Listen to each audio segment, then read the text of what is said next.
Sebuah video viral di media sosial, medsos, memperlihatkan satu orang pria yang ditarik atau dipaksa masuk ke dalam mobil oleh 3 orang berbadan tegap dan gempal. Dalam video yang dibagikan berdurasi 20 detik, terlihat seorang pria yang ditarik memakai kaos polos warna merah, celana pendek krem dan membawa tas selempang hitam.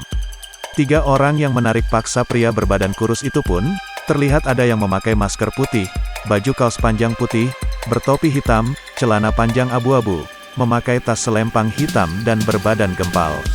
Aksi yang diabadikan menggunakan kamera handphone oleh warga, bahkan membuat respons masyarakat heboh di sekitar lokasi yang diketahui terjadi di dekat kantor Dinas Pekerjaan Umum dan Penataan Ruang Kota Denpasar, Bali.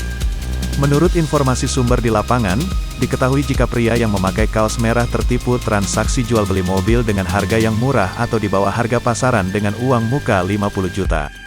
Sementara itu, mengenai kejadian ini Kapolsek Denpasar Utara Ibtu Putu Carlos Dolsjit melalui Kasih Humas Polresta Denpasar Ibtu Ketut Sukadi membenarkan hal tersebut.